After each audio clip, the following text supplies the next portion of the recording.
Assalamualaikum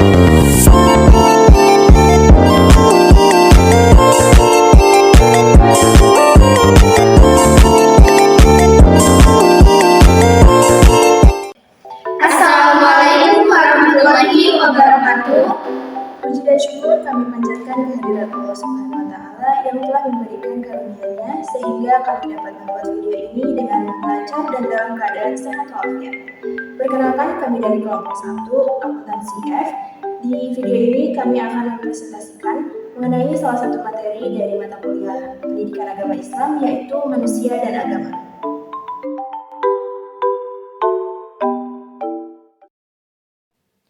أعوذ بالله من الشيطان الرجيم بسم الله الرحمن الرحيم قل يا أيها الناس إني رسول الله إليكم جميعا الذي له ملك السماوات والأرض لا إله إلا هو لا إله إلا هو يحيي ويميت فآمنوا بالله ورسوله النبي الأمي الذي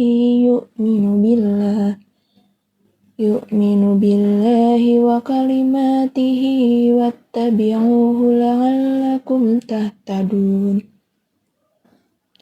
Artinya, katakanlah Muhammad, wahai manusia, sesungguhnya aku ini utusan Allah bagi kamu semua yang memiliki kerajaan langit dan bumi.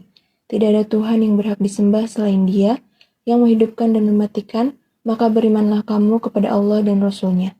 Nabi yang ummi, yang beriman kepada Allah dan kepada kalimat-kalimatnya, kitab-kitabnya, ikutilah Dia agar kamu mendapat petunjuk. Shadaqallahul Azim. Perkenalkan, nama saya Asfia Mardiana dengan nomor pokok mahasiswa 233403232.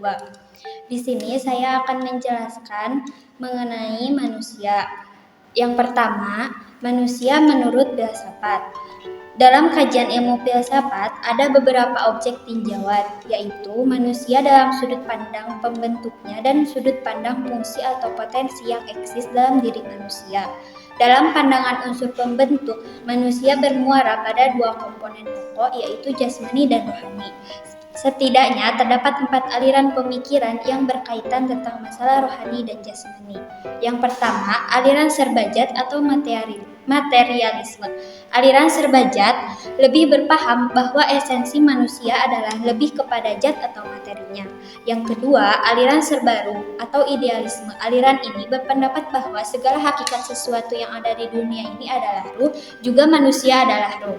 Yang ketiga, aliran dualisme. Aliran ini berpendapat bahwa manusia terdiri dari dua substansi, yaitu jasmani dan rohani. Karena pada hakikatnya keduanya tidak dapat dipisahkan.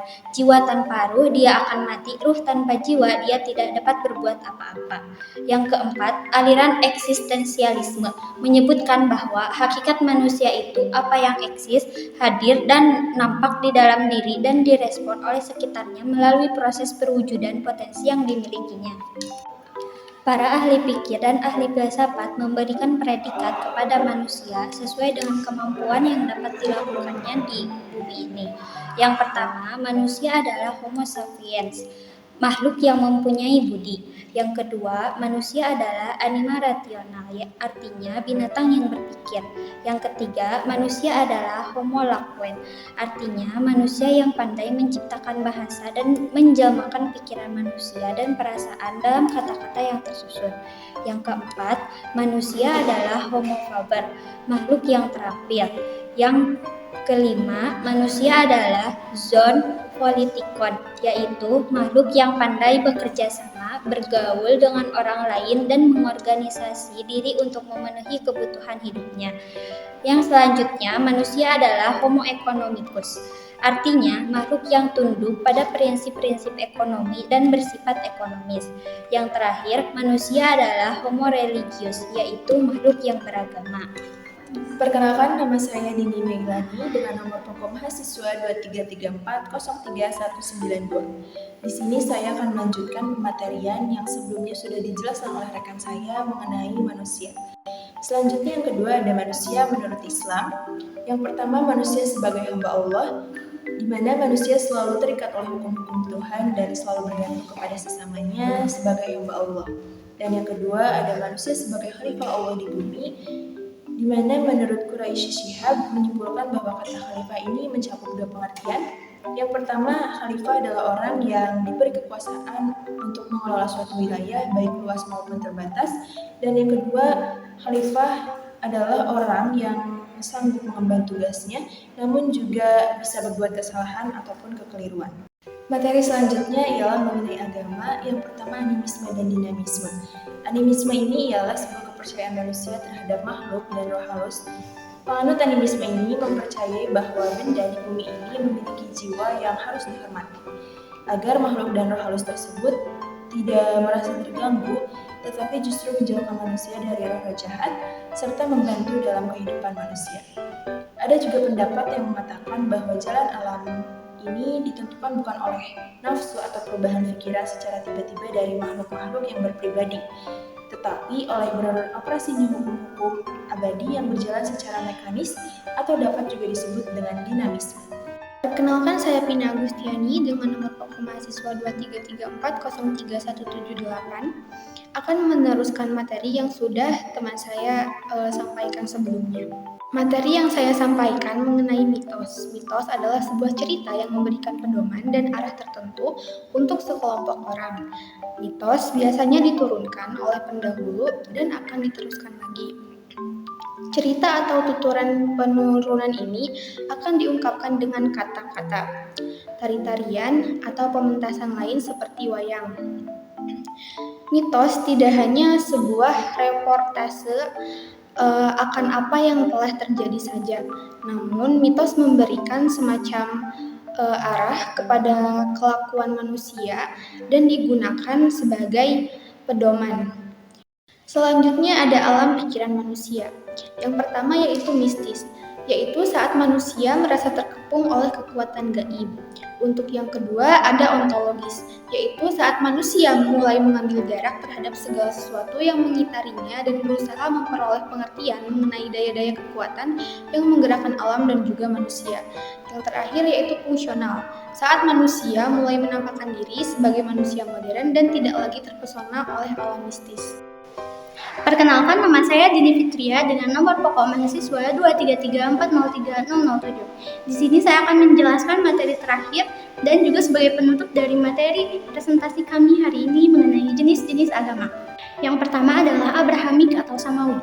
Agama Abrahamik atau juga dikenal dengan agama Samawi adalah agama yang berasal dari keturunan Nabi Ibrahim melalui wahyu dari Allah Subhanahu wa taala melalui malaikat Jibril dan disampaikan oleh nabi atau rasul yang telah dipilih oleh Allah Subhanahu wa taala untuk disebarkan kepada umat manusia.